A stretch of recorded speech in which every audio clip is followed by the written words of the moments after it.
juga semakin lanjut. Tapi apapun kondisi alam kita harus ikutin. Jadi mau kecil anginnya, mau gede anginnya, tetap kita jalan.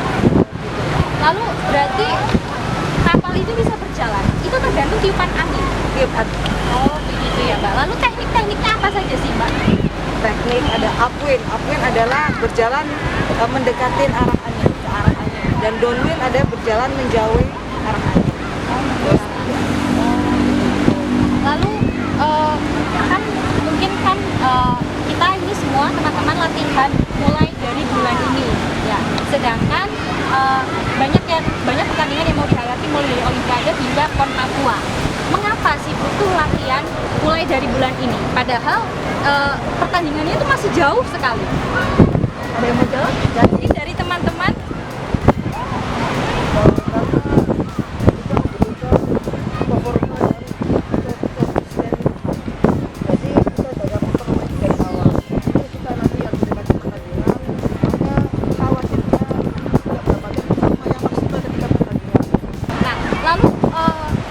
perbedaannya latihan sebelum pandemi Covid dan latihan di tengah pandemi Covid. Mungkin ada Mbak Salsa? Bedanya apa? Kalau latihan waktu pandemi ini kan kita cuma latihan fisik sama teori aja. Jadi kalau sudah pandemi ini kita kan latihannya kan turun jadi di laut. Jadi feelingnya itu juga bisa kembali lagi. Karena kan selama pandemi ini kan kita cuma latihannya fisik sama teori. Jadi rasanya masih kurang lengkap gitu buat ngelengkapin apa yang kita butuhin buat pertandingan. Oke, berarti sebelum para atlet berlatih di sini, atlet-atlet ini juga berlatih secara TFH ya, Mbak ya? Selama pandemi April itu bulan April kita TFH. Sebelum April, sebelum pandemi kita latihan seperti biasa di sini.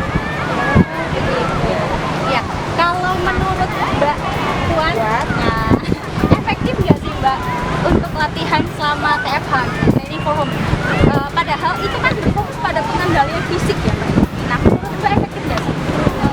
Untuk meningkatkan kekuatan fisik kita, terus kayak teori-teori yang masih banyak belum kita serap ya ilmunya, itu lumayan efektif sih Mbak. Cuma saat kurangnya itu karena kita nggak bisa turun ke laut, jadi feeling main di laut itu kurang. Kayak kalau sebelum pandemi kan ada teori fisik laut, jadi lengkap gitu.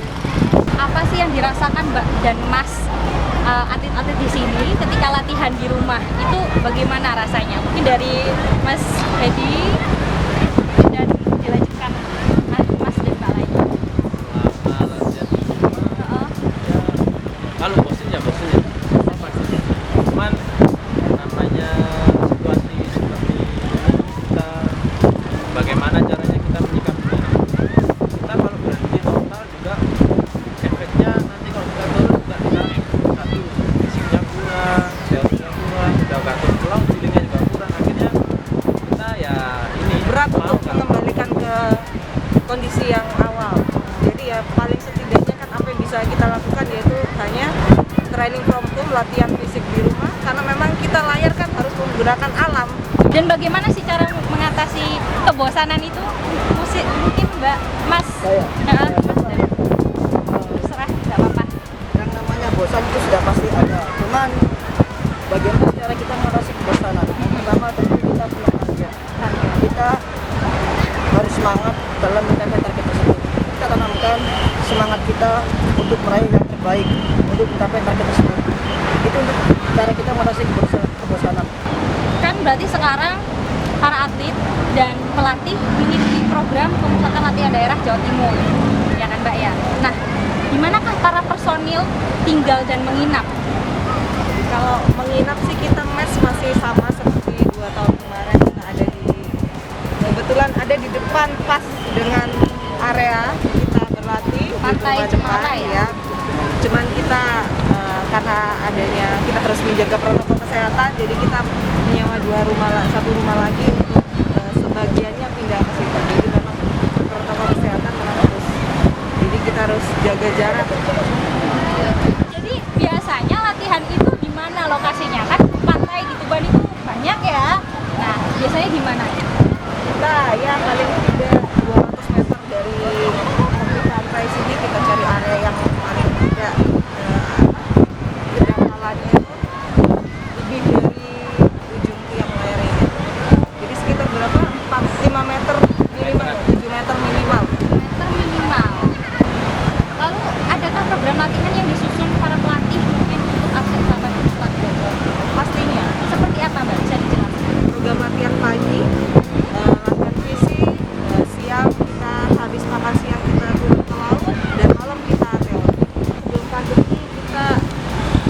latihan di weekend. Ya, weekend. Setelah pandemi ini kita akan merubah di weekday. Weekend kita tempat untuk istirahat. Tapi mereka tetap harus stay di sini sampai kita Poli punya program lagi, yaitu kembali ke puspada seperti dulu. Sekarang kan PNN, puspada new normal. Jadi mereka harus dipusatkan di satu tempat di pulang sampai ada pemberitahuan lagi dari kalau kita sudah kembali ke sana. Lalu apa di tengah pandemi seperti ini cara pelatih menjaga kondisi atletnya itu supaya mencapai peak performance sampai kepada PON 2021 atau bahkan sampai kepada Olimpiade itu bagaimana? Yang pastinya karena sekarang ini ada pandemi, awalnya itu harus sehat dulu. Sehat. Kalau nggak sehat gimana kita mau juara? Jadi kesehatan dulu, keselamatan dulu, baru keberhasilan, baru juara. Jadi, Lalu bagaimana tentang kondisi seperti makanannya, lalu vitaminnya, suplemennya itu apakah teman-teman diberikan semua? semua kita dapat fasilitas dari Poli Jambi. Nah, setiap bulan kita dapat susu dan vitamin. Terus alhamdulillah juga di masa pandemi ini kita dapat bantuan untuk catering. Jadi kita dapat catering pagi, siang dan malam dari Poli Jambi. Saya penasaran ya tentang prestasi dan penghargaan yang pernah diraih sama Mas Mbak masing-masing, termasuk pelatihnya. Ya, mulai dari mungkin Mbak Kirina dulu. Saya pernah main terakhir saya main kelas ini di Jepang terakhir 470 ya sama pasangan saya terakhir. Sebelumnya dari kelas yang kecil sampainya sudah saya main. Maka dari 470 itu apa? 470 itu kelasnya. Kalau begini kan ada 420 panjang perahu. Oh, panjang perahunya. 4 meter 74 meter, 70 cm. Oh, jadi satu kapal yang 4 meter 70 cm ini diisi berapa orang? Kita semuanya 2, maksimal 2 orang. Kalau saya sih yang terakhir itu kejuaraan Open di Malaysia. Ya, Itu meraih juara 2. Saya kan ikut layang itu kan sudah di kelas 8 SD ya. Berarti sudah dari kecil. Jadi kalau ikut layang ya dari kelas optimis itu pernah nomor 1 di kelas, terus ikut Malaysia Langkawi. Kemudian saya dapat 20 sama Edi ini. Oh, Saya, nah itu kita nomor 1 selama 4 tahun. Jadi mulai tahun 2009, 2010, 2011, 2012 sampai PON Rio kita nomor 1. Lalu 2013 kita masih nomor 1. Baru tahun 2015 kita pindah ini. Kalau 40 ini kita belum pernah nomor 1 di Indonesia.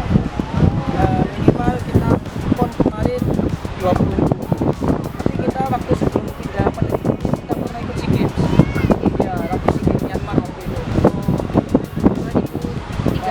2012. 2012. Jadi setelah kita PON Rio kita nomor 1, tempatnya 2012 itu kita berangkat ke Myanmar. Setelah itu pulang dari Myanmar kita masih main lagi 420 nomor ini. Kita masih nomor 1 ke 12, terus baru kita pindah kelas ke 470. Nah, 470 itu kita baru dapat unggul 2, kita pernah dapat pas dari kelas. Pelatihnya saya pengen tahu. Gak apa-apa. Silakan Mbak Salsa. Mbak Salsa, Mbak Salsa. Kalau saya umur 19 tahun. 19 tahun. Iya. Nah, itu mulainya dari mulai menyukai menggeluti olahraga atlet ini dari kapan, Mbak? Umur 17, jadi 2 tahun yang lalu. Sejak kapan nih, Mbak, suka sama olahraga layar? Kelas 5 SD. Kelas 5 SD sudah belajar olahraga layar. Itu kenapa kok suka olahraga layar? Dulu kebetulan ada tante pelatih layar, terus Ya, akhirnya lama-lama tertarik. Susah ini ya, terusan. Kalau Mas Ivan nih, ini gimana nih yang masih baru ini? Saya umur 16 tahun, Oh, 16 tahun. mulai dari 2011. 2018. tahun baru. Oh, dari Tahun baru 2018. oh tahun baru 2018 baru mulai. Baru mengikuti olahraga layar. Apa yang membuat Mas memilih olahraga layar, Mas? Dulu itu diajak om, kan Oh, dulu olahraga layar. atlet juga. Iya, Generasi penerus. Generasi penerus. Aduh, jarang-jarang loh ada yang seperti ini. Aduh, lalu Mas? mungkin dari situ saya tertarik ya kan juga dulu juara-juara juga. Saya coba, saya bisa juara juga. Mungkin ada strategi-strategi yang diajarkan omnya nih ya. Supaya akhirnya turun ke Mas Ipani. Lah, kalau Mas Ferry gimana nih, Mas? 16 tahun 16 tahun. ikut layar dari kalau diajak orang tua, Diajak sama orang tua. Terus latihan diajak ke Perak, sama kakak terus latihan sendiri. lalu kalau Mas Zakaria, berarti dari kelas 4 SD itu tadi ya?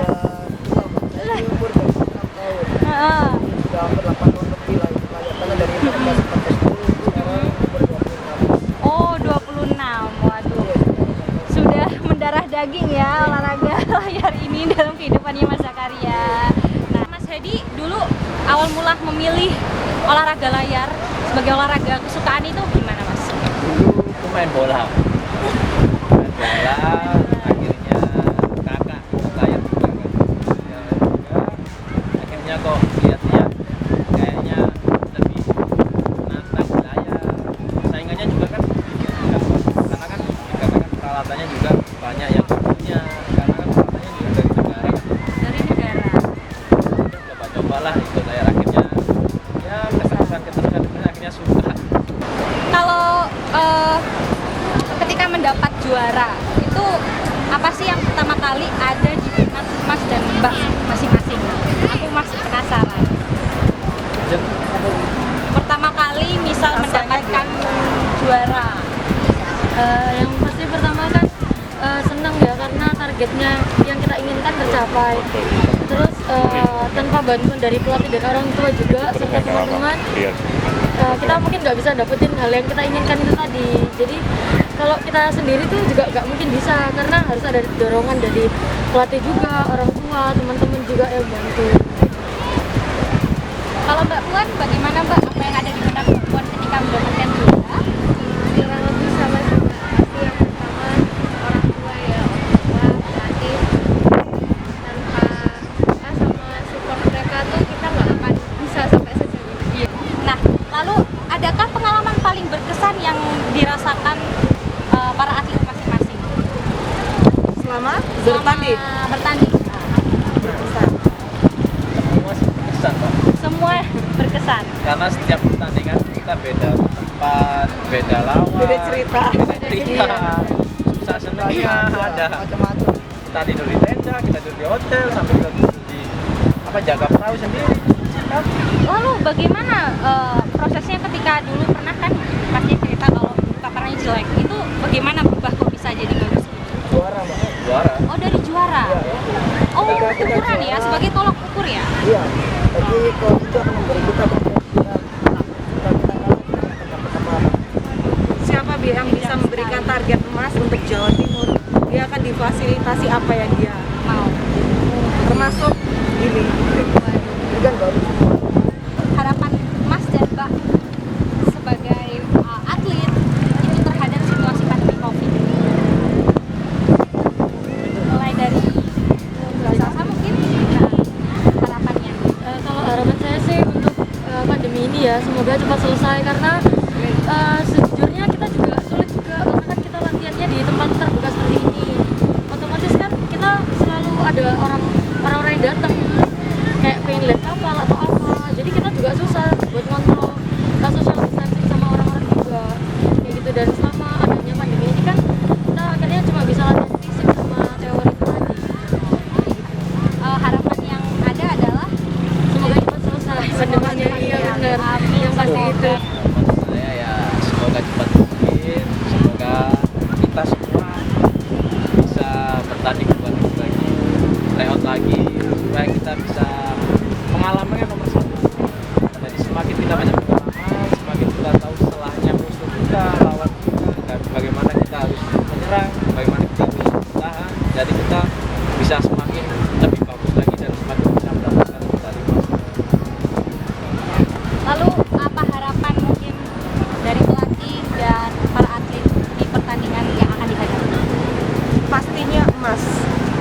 tujuan kita, emas untuk Jawa Timur.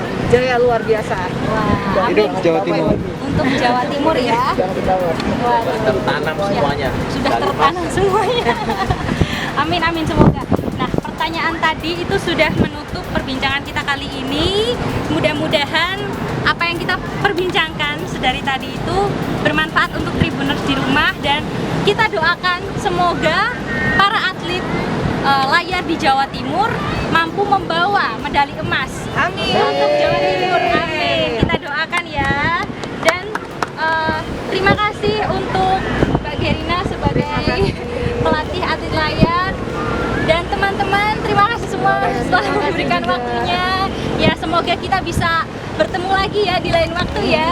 Amin. Dan saya Elma Gloria pamit undur diri. Kita bertemu lagi di lain kesempatan. Selamat siang dan sampai jumpa.